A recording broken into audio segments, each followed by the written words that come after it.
아들을 낳으리니 이름을 예수라 하라. 이는 그가 자기 백성을 그들의 죄에서 구원할 자이심이라 하니라.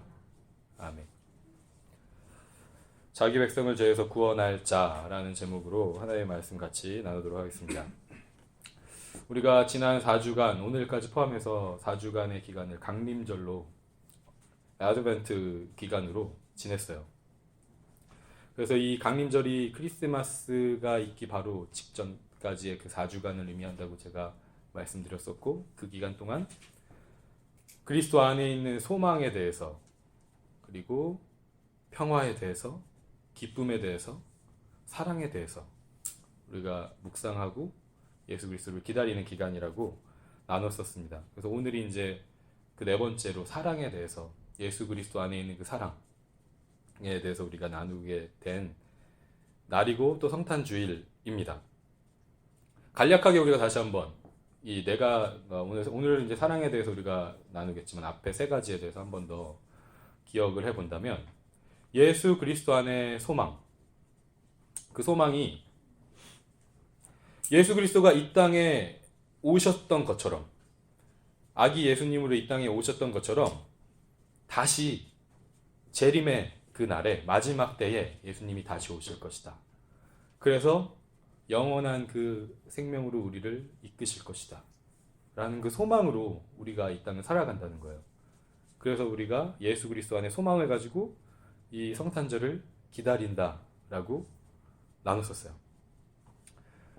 그리고 평화, 예수 그리스도 안에 있는 그 피스, 그 피스는 우리 크리스천들이 누리는 그 평화의 중심은 하나님과 우리 사이의 평화예요. 하나님과 우리 사이의 평화. 원래 하나님과 우리는 평화가 있는 관계가 아니었는데, 우리의 죄 때문에 하나님과 우리가 평화가 없는 관계였는데, 예수 그리스도가 우리를 위해 대신 죽으심을 통해서, sacrifice offering으로 드려짐을 통해서 우리가 하나님과의 평화를 다시 회복하고 누리게 됐다라는 거죠. 그리고 지난주 우리가 기쁨에 대해서 나눴었죠. 기쁨. 이 기쁨. 예수 그리스도 안에 있는 기쁨이 무엇이냐? 비록 우리가 이 땅을 살아갈 때 이 세상에서 느낄 수 있는 그런 즐거움, 기쁨, 이런 것들이 일시적이고 영원하지 않고 결국은 없어지는 기쁨들이지만, 예수 그리스도 안에 있는 그 기쁨은 영원한 하나님의 나라를 기대하는 그 가운데 주어주시는 그 기쁨이기 때문에 결코 메마르지 않고, 우리 스스로 가질 수 없는 것 같지만 기도할 때 그 기쁨을 우리에게 선물로 주신다라고 우리가 나눴었어요. 그러니까 크리스천에게는 반드시 그 기쁨이 있다. 우리 스스로는 쟁취할 수 없을 것 같고 누릴 수 없을 것 같은 기쁨인데, 예수 그리스도를 우리가 구주로 받아들이고 믿고 기도함으로 구했을 때 그 기쁨이 우리 안에 반드시 있다 라는 이야기를 우리가 나눴었습니다. 오늘 이제 사랑에 대해서 우리가 한번 생각을 해볼게요. 그 사랑, 하나님의 사랑, 우리가 너무도 잘 알고 있는 것 같은 그 하나님의 사랑. 제가 이 한 주간 살아가면서 그런 생각을 한번 해봤어요. 우리가 하루하루를 삶을 살아가잖아요. 하루하루 삶을 살아가는데 반복되는 일상을 사실 계속해서 살아가잖아요. 그죠? 월요일부터 금요일까지 직장을 다니시는 분들은 그 직장에서 일 계속하고 돌아가는 반복되는 삶을 살고, 또 주말 되면 쉬고, 휴가를 얻어서 좀 쉬고, 또 다시 일하고, 아이가 생기면 아이를 또 결혼을 하게 되고, 아이가 생기면 아이를 낳게 되고, 아이를 키우게 되고, 이런 사이클을 모든 사람들이 비슷한 인생의 사이클을 살아가는데, 어떤 목표를 위해서 살아가는가를 우리가 바라봤을 때, 우리가 많이 얘기했던 것처럼 어떤 인생의 성공, 부와 명예, 아니면 가족을 위해서, 내가 이루고 있는 그 공동체를 위해서 뭔가를 이루고자 하루하루를 바쁘게 살아가요. 그런데 이 모든 것들이 사실은 잠시 있다가 없어지는 것들이잖아요. 이 세상에서 아무리 우리가 길게 살아도 100살 전후로 해서 끝나는 것들이잖아요. 그런데 우리가 이 사실을 잊어버리고 내가 인생의 주인인 것처럼 살아가는 모습들이 많이 있다라는 거예요. 우리의 삶에, 또 우리 주변에 같이 살아가는 사람들의 삶을 봤을 때 성경은 이게 죄라고 얘기하죠. 그죠? 내가 주인인 것처럼, 내가 내 인생의 주인인 것처럼, 내가 왕인 것처럼, 내가 하고 싶은 것, 내가 원하는 것을 위해서 살아가는 것, 그게 성경은 죄라고 얘기하잖아요. 그 가운데 우리는 크리스천이라는 그 아이덴티티를 가지고 살아가는데, 모든 크리스천들이 다 똑같은 소망을 가지고 있을 거예요. 내가 말씀 가운데, 기도 가운데 하나님과 동행하고 진짜 크리스천의 삶으로 내가 살아가고 싶다 라는 마음이, 정말 예수 그리스도를 만난 사람이라면 그 마음이 누구나 다 있을 거예요. 그런데 그럼에도 불구하고 하루하루 우리가 살아갈 때 여전히 내 안에 죽지 않은 그런 자아가 발견되고, 그 자아를 통해서 하나님이 기뻐하시지 않는 것 같은 그런 말, 행동, 그런 것들을 우리 매일의 삶 속에 발견하잖아요. 저도 마찬가지예요. 저도 이번 한 주를 살아가면서 그런 순간들이 있었어요. 아, 내가 정말 아무리 신학을 공부하고 아무리 말씀을 전하는 자일지라도 나의 매일의 삶 속의 순간순간에 여전히 죄인의 그 모습, 하나님의 그 은혜가 아니면 어쩔 수 없는 그런 모습들이 너무도 많구나 라는 거 우리가 발견하게 되는 거예요. 어떨 때는 기도를 하고 나서 바로, 분명히 내가 방금 전에 기도를 했는데 바로 그런 어떤 믿음의 결단들이 무너져 버릴 때가 있죠. 그죠? 우리의 믿음의 삶 속에. 그래서 하루하루가 내가 하나님 앞에 어쩔 수 없는 죄인이다 라는 것을 깨달을 수밖에 없는 그런 시간들이라는 걸 우리가 부인할 수가 없어요. 크리스천의 삶을 살아간다 할지라도. 그런데 우리 크리스천의 삶이 이렇고, 또 대다수의 많은 또 우리 주변의 사람들이 하나님과 관계없는 그런 삶을 살아가고 있는데, 크리스천이든지 믿는 자든지 믿지 않는 자든지 모두에게 좋은 소식이 있다는 거예요. 굿 뉴스가 우리에게 있다는 거예요. 그게 바로 예수 그리스도라고 오늘 본문에서 우리에게 증거하고 있어요. 여러분, 이 좋은 소식이 정말 여러분의 것이 되기를 소망해요. 오늘 이 성탄 주일에 이 소식이, 예수 그리스도의 그 이름이 정말 여러분에게 좋은 소식이 됐으면 좋겠어요. 자, 이 예수 그리스도라는 이름이 히브리어, 그러니까 히브리어로는 한국말 발음이랑 되게 비슷해요. 예수아예요. 예수아. 이 예수아라는 이름이 또 이 영어권에서는 더 익숙한 그 이름이 뭐냐면 조슈아예요. 조슈아가 예수랑 똑같은 이름이에요. 그래서 조슈아, 예수라는 이름의 뜻이 뭐냐면 구원, salvation 이라는 뜻이에요. 그 이름 자체가 salvation 이라는 뜻이에요. 그러니까 예수님의 이름이 salvation인데, 구원인데, 오늘 이 본문 말씀에서 뭐라고 선포하냐면, 왜 예수님의 이름이 예수냐, 왜 구원이냐, 자기 백성을 그들의 죄에서 구원할 자이기 때문에. 구원은 구원인데 어디에서 구원하는 거냐면 죄에서 구원하는 거예요. 죄에서.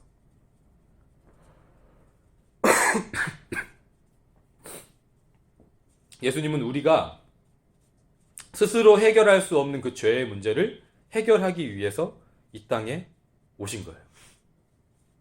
그 죄로부터 우리를 구원해내시려고, 건져내시려고 이 땅에 오신 거예요. 이게 이 세상 그 어디에도 없는 가장 큰 좋은 소식인데, 왜 그러냐면, 만약에 예수님이 이 땅에 오시지 않았으면 우리에겐 영원한 생명에 대한 소망이 없는 거예요. 그죠? 그냥 이 땅에서 아까 얘기했었던 그 삶을 살아가는 거예요. 잠시 있다가 없어질 이 세상의 점 같은 그 인생 속에서 서로 내가 더 갖겠다고 싸우고, 내가 더 높은 자리에 올라가겠다고 싸우고 경쟁하다가 누군가를 짓밟고 일어서서 뭔가를 성취해서 살아가는 거예요. 그런데 그 경쟁에서 승리를 했다 하더라도 결국은 그 인생도 잠시인 거예요. 그래서 그 인생이 끝나면 영원한 죽음에 머물 수밖에 없는 존재였던 거예요. 우리가 모든 인간이 뭐 짧게 살았든 길게 살았던 이 세상에서 얘기하는 무언가를 이루었던 이루지 못했던 모든 사람들이 똑같이 영원한 죽음에 거할 수밖에 없는 존재였던 거예요. 그렇기 때문에 예수님이 이 땅에 오신 그 사건이 우리 인류의 역사에서 가장 좋은 소식이 되는 것이고 가장 중요한 사건이 되는 거예요. 인간의 역사에서 절대로 인간 스스로 이뤄낼 수 없었던 것을 하나님께서 이루신 것이기 때문에.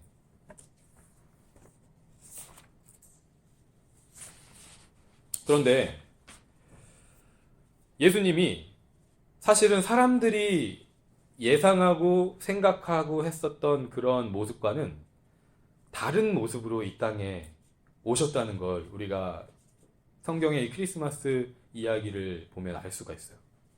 보통 우리가 생각하기에 어떤 구원자, 뭐 savior, salvation을 이제 정말 이루기 위해서 오는 그런 존재라면 어떤 강한 이미지를 떠올리잖아요. 그리고 멋있는 어떤 그런 이미지를 떠올리게 되잖아요. 뭐 어떤 집안도 훌륭하고 유력한 집안, 왕족 이런 데서 그런 출신에서 태어나고 강한 군대를 거느리고 어떤 그 화려한 경력을 소유한 그런 인물을 우리가 기대하는 게 상식이에요. 그죠? 우리의 이 세상의 가치로 봤을 때의 상식이라는 거죠. 예수님이 태어나실 당시 유대인들도 마찬가지였어요. 그 당시에 유대 민족은 로마의 압제를 받고 있었잖아요. 그러니까 성경에서 예언했었던 그 메시아를 어떻게 기대하고 있었냐? 다윗의 자손으로서 로마 제국의 압제를 이겨낼, 그것을 극복하고 자신들을 구원해내서 그 과거의 강한 이스라엘 왕국을, 그 영광을 다시 재현할 왕, 그 메시아, 그 그리스도를 기대했어요. 그런데 우리가 실제 예수님이 오신 그 모습을 봅시다. 그 예수님은 오늘 제가 이 주보에도 그 한 주간 묵상에 써서 같이 나눈 그 글이 있는데 거기에 나와 있는 것처럼 예수님은 가난한 농부, 목수 그 부모에게서 태어났어요. 그리고 베들레헴이라는 별 볼 일 없는 동네에서, 마을에서 태어났어요. 그것도 가장 누추한 건물, 마구간에서 태어난 거예요. 그러니까 유대인들이 기대했던, 그리고 우리가 예상하는 어떤 구원자의 모습과는 너무 다르죠. 거리가 있죠.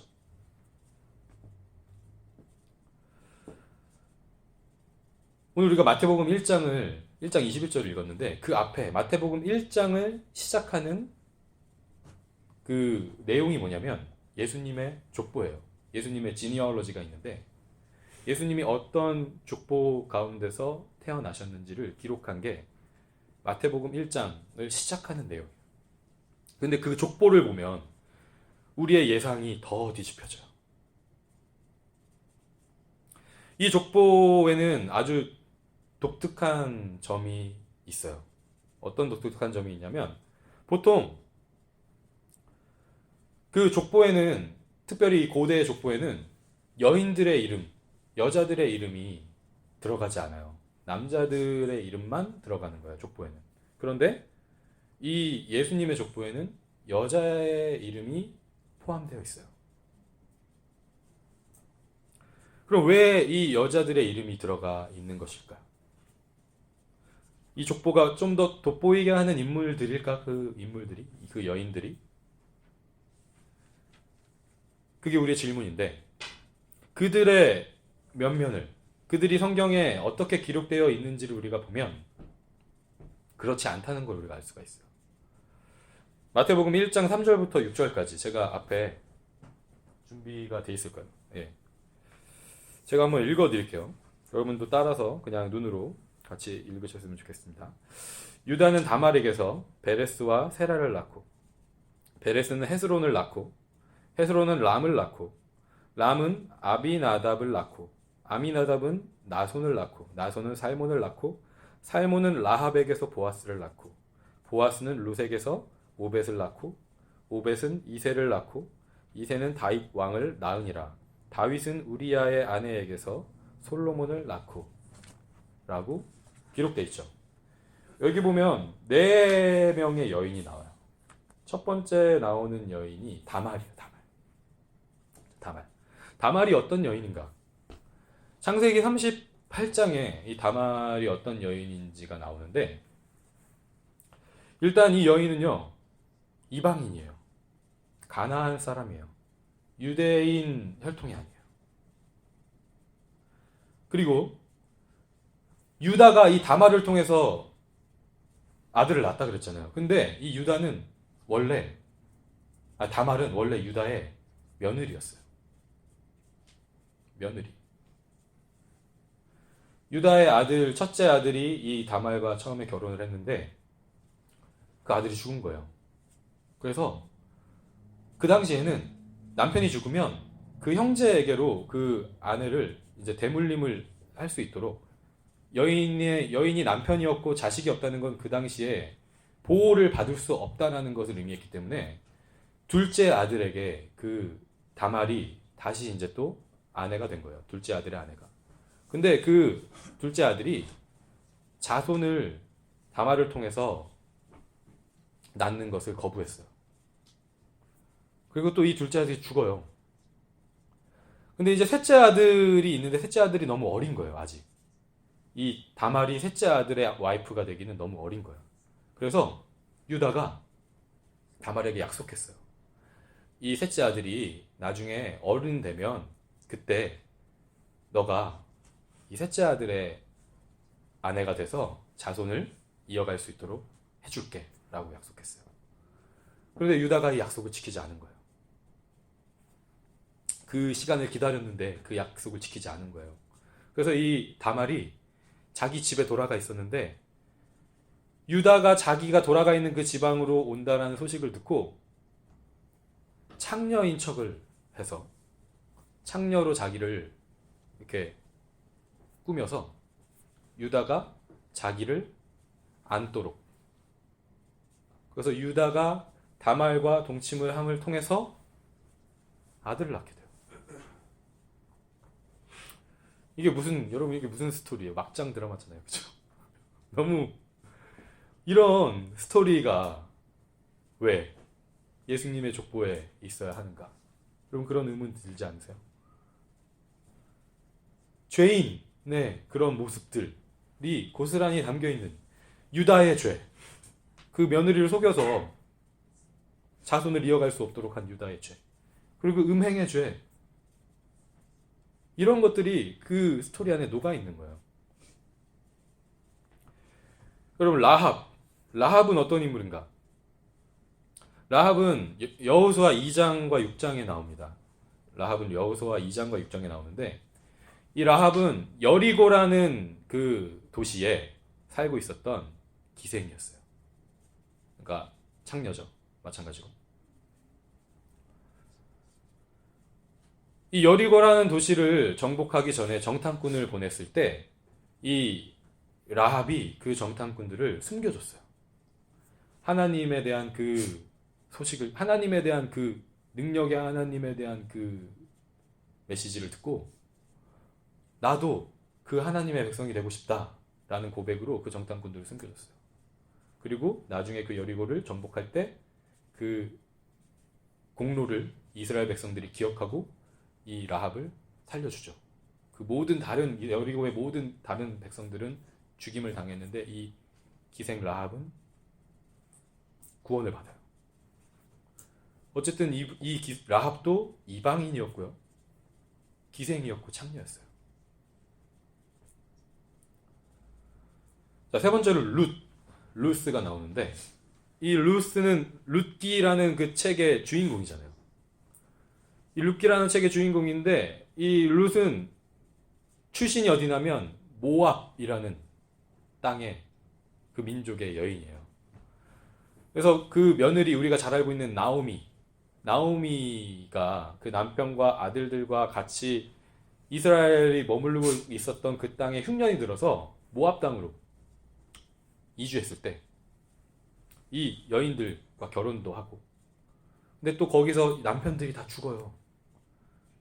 그런데 그 시어머니를 떠나지 않고 시어머니의 나오미의 하나님이 나의 하나님이 되기를 원합니다 라는 고백으로 이 룻이 이스라엘 백성의 그 족보에 들어간 거예요. 이방인이에요. 마지막으로 우리야의 아내라는 인물이 나오죠. 사무엘하 11장에 이 우리야의 아내가 나오는데 우리야가 어떤 사람인가? 우리야는요 다윗의 충신이에요. 다윗이 전쟁할 때 가장 앞장서서 목숨을 바쳐서 전쟁에 참여했었던, 비록 이 사람이 헷 족속의 이방인이었지만 다윗을 왕으로 모시고 충성되게 다윗을 보필했던 사람이에요. 그런데 여러분 아시는 것처럼 이 다윗이 우리야는 전쟁터에 내보내놓고 집에 혼자 있는 그 우리야의 아내 밧세바를 보고 마음에 음욕이 생긴 거예요. 그래서 그 우리야의 아내 밧세바를 왕의 그 지위를 이용해서 취해요. 우리야는 그것도 모르고 열심히 전쟁터에서 전쟁하다가 다윗이 만들어 놓은 그 계획 가운데 죽게 돼요. 우리야가 그 사실을 알지 못하게 하려고 다윗이 계략을 짜죠. 그래서 그 가운데 죽게 돼요. 여러분, 너무 그냥 인간적으로 우리가 봤을 때, 상식적으로 봤을 때 너무 악한 다윗이잖아요. 그죠?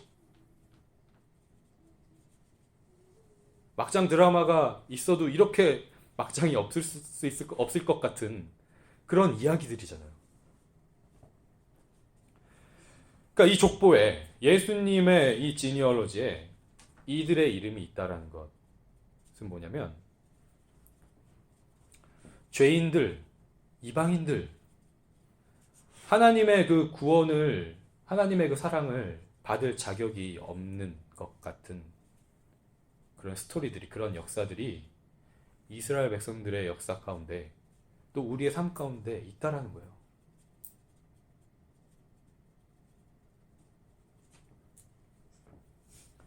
만약에 사람들이 기대하는 어떤 그리스도의 그 구원자의 모습으로 오신 분이 예수님이다 라고 증언을 하려고 했다면 이 족보에 있는 여인들의 이름을 포함시키면 안 됐어요.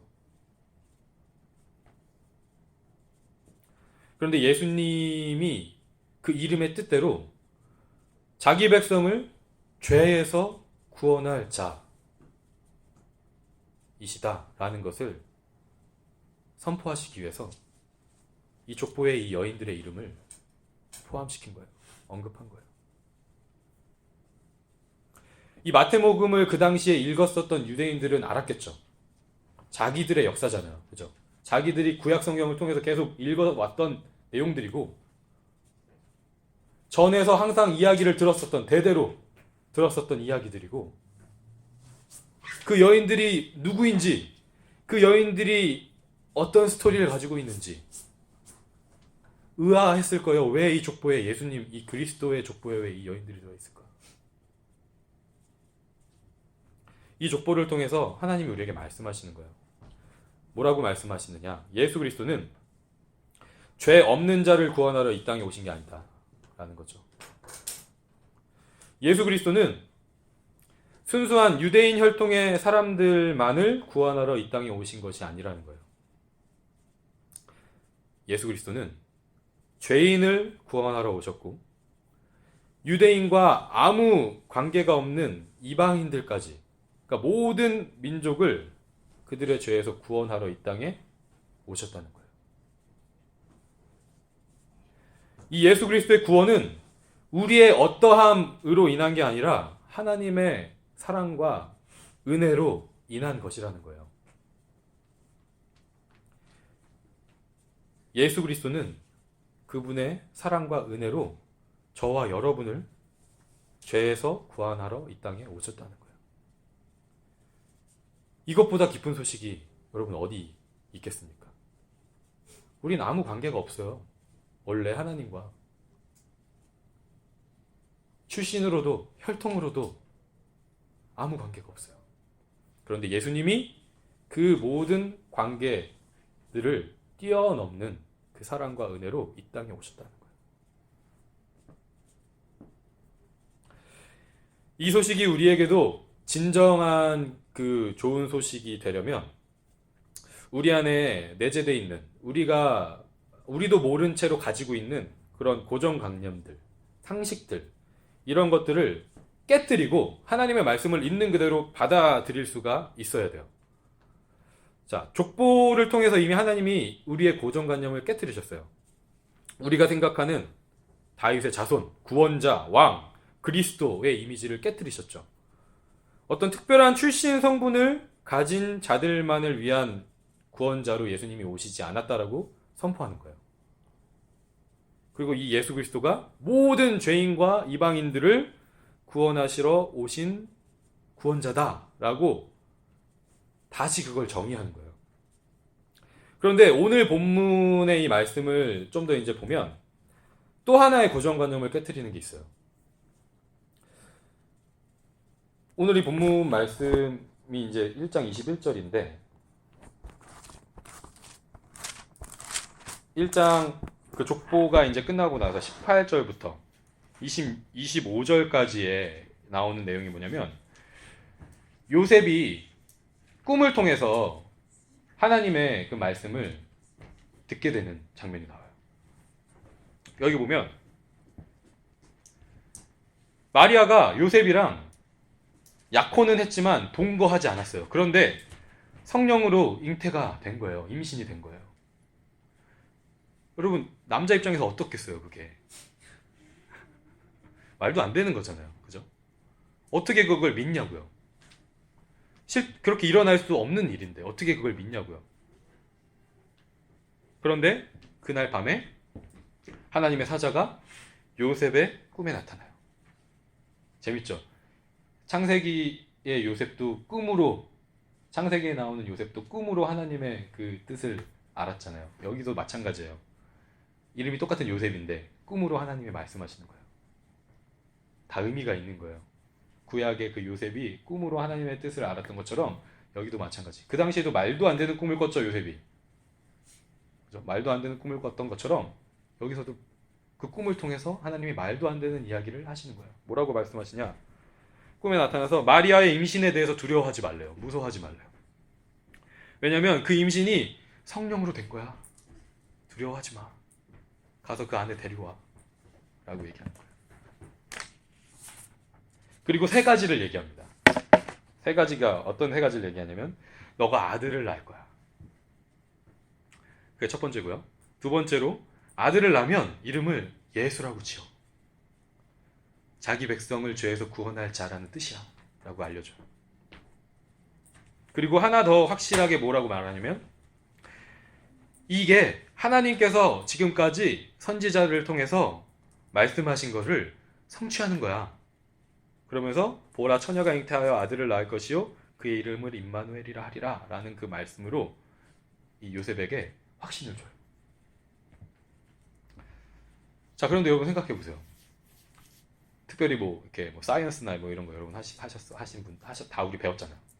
생물학적으로 예수님은 요셉의 아들이 될 수 없어요. 그죠?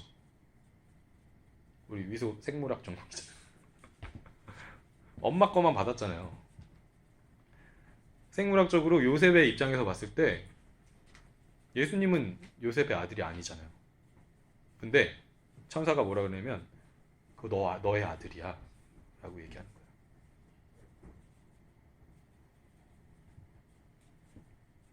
그리고 그게 하나님의 선지자를 통해서 예언된 말씀을 성취하는 거야 라고 얘기하는 거예요. 이 말을 들은 요셉, 꿈을 통해서 그걸 들은 요셉의 반응이 뭐냐가 중요해요. 여기서 요셉이 25절을 보니까 24절 25절을 보니까 요셉이 잠에서 깨어 일어나 주의 사자의 분부대로 행하여 그 말대로 행했대요. 그리고 그 아내를 데려오고 아들을 낳기까지 동침하지 않고 낳고 나서 이름을 예수라 지었어요. 꿈에서 하나님의 사자가 요셉에게 분부한 대로, 명령하고 말씀하신 대로, 계시한 대로 그 예수님을 자기의 아들로 받아들였어요. 그리고 예수라고 이름 짓고 그 말씀대로 행한 거예요. 말도 안 되는 일인 것 같고,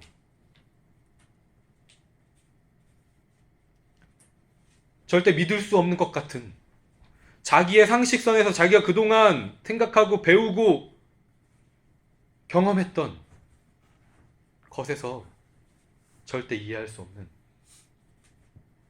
그 부분을, 자기의 생각과 고정관념과 그 모든 것들을 깨뜨리고 하나님의 말씀을 믿음으로써 그 말씀대로 행한 거예요. 만약에 요셉이 계속해서 어떤 혈연관계, 핏줄로 묶여진 그 가족의 개념을 고집했다면 하나님의 구원의 역사에 참여할 수 없었겠죠. 우리가 예수 그리스도를 구주로 믿고 받아들였다는 것은요, 사실 많은 넌센스들을 우리가 믿고 받아들였다는 걸 얘기해요. 사실은 제가 좋아하는 찬양 중에 How Many Kings라는 찬양이 있어요. How Many Kings라는 찬양이 있는데, 제가 가사랑 음악을 앞에 준비했는데 한번 넘겨주실래요? 한번 일단은 들어볼게요. 한 번 더 누릅니다.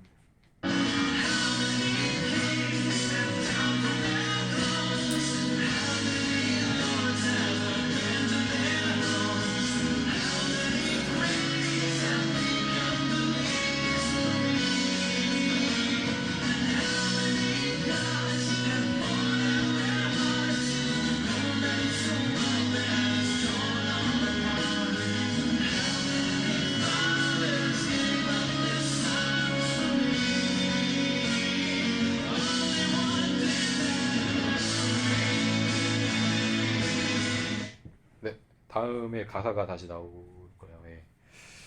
이 가사 여러분 들으신 것처럼 제가 다시 한번 한국말로 한번 읽어볼게요. 얼마나 많은 왕들이 그들의 보좌를 포기했나요? 얼마나 많은 주인들이 그들의 보금자리를 버렸나요?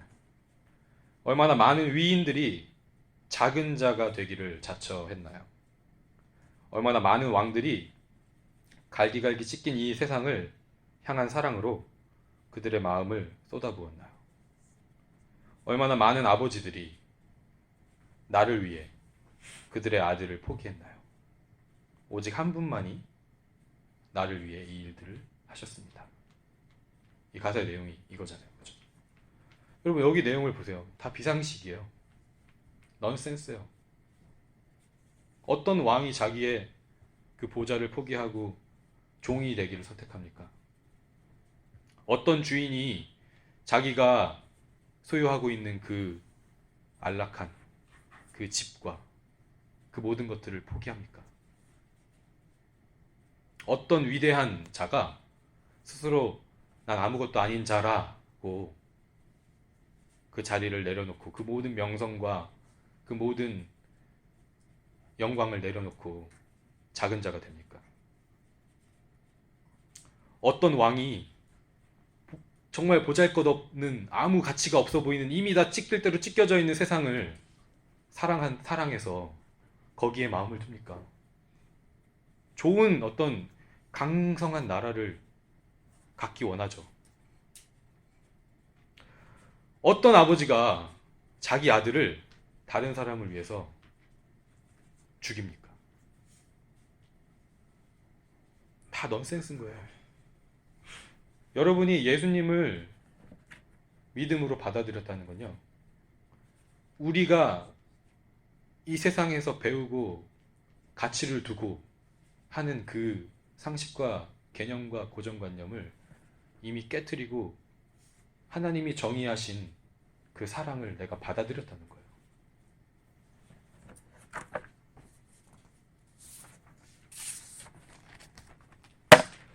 우리는 상식적으로 생각했을 때는 결코 받을 수 없는 하나님의 사랑을 은혜로 받은 자들인 줄 믿습니다.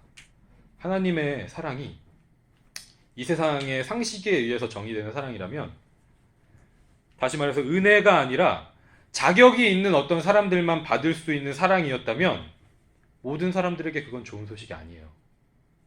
저와 여러분들에게 그건 좋은 소식이 아니에요. 하나님은 그 사랑을 다시 정의하신 거예요. 출신 성분과 혈연 관계를 뛰어넘는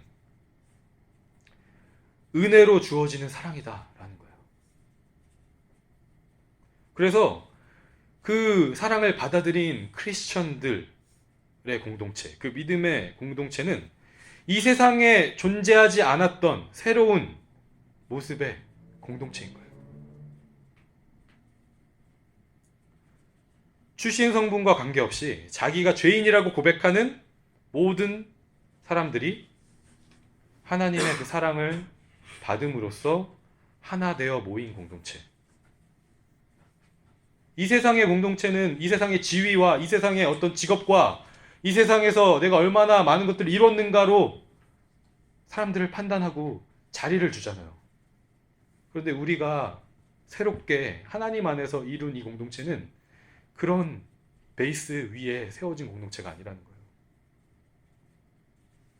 그리고 이 공동체는 혈연 관계를 뛰어넘어요. 핏줄로 맺어진 가족 관계가 아닌 거예요. 요셉이 예수님을 아들로 받아들였던 것처럼.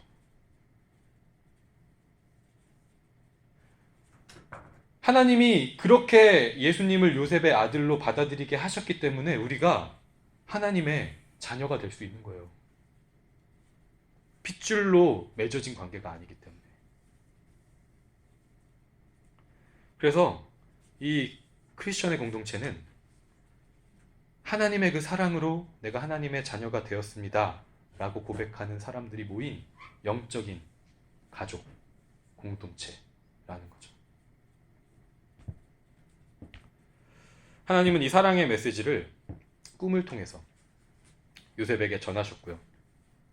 요셉은 비록 그게 믿어지지 않는, 자기의 상식으로는 이해할 수 없는, 말도 안 되는 그런 메시지였지만 그 메시지를 믿고 받아들여서 순종했어요. 마찬가지로 하나님이 우리를 사랑하신 것은, 예수 그리스도가 우리를 구원하시려 이 땅에 오신 것은 우리의 상식으로 우리가 만약에 판단한다면 비상식이에요. 넌센스예요. 누가 그렇게 하냐고요. 하나님의 사랑은 우리의 상식으로 이해할 수 있는 게 아니라 은혜로 받아들이는 것인 줄 믿습니다. 저와 여러분이 요셉처럼 결코 이해할 수 없는 이 세상의 상식으로 고정관념으로 판단될 수 없는 그 하나님의 사랑을 받은 자로 이 땅을 살아가기를 소망합니다. 왜 이게 중요하냐면 그걸 받아들인 자가 우리와 관계 맺고 있는 다른 사람들을 내가 거저받은 그 사랑과 은혜로 똑같이 대할 수 있는 거예요. 만약에 내가 어떤 자격으로 하나님 앞에 사랑을 받았다라고 우리가 은연중이라 어떻게라도 생각하는 부분이 있다면 결코 우리 그 누구도 사랑할 수가 없어요. 하나님의 사랑을 있는 그대로 받아들인 자로 이 땅을 살아가기를 소망하고, 그 받은 사랑을 우리의 삶 가운데 있는 그대로, 받은 그대로 전할 수 있는, 살아낼 수 있는 저와 여러분의 축복된 그런 삶이 되기를 간절히 소망합니다.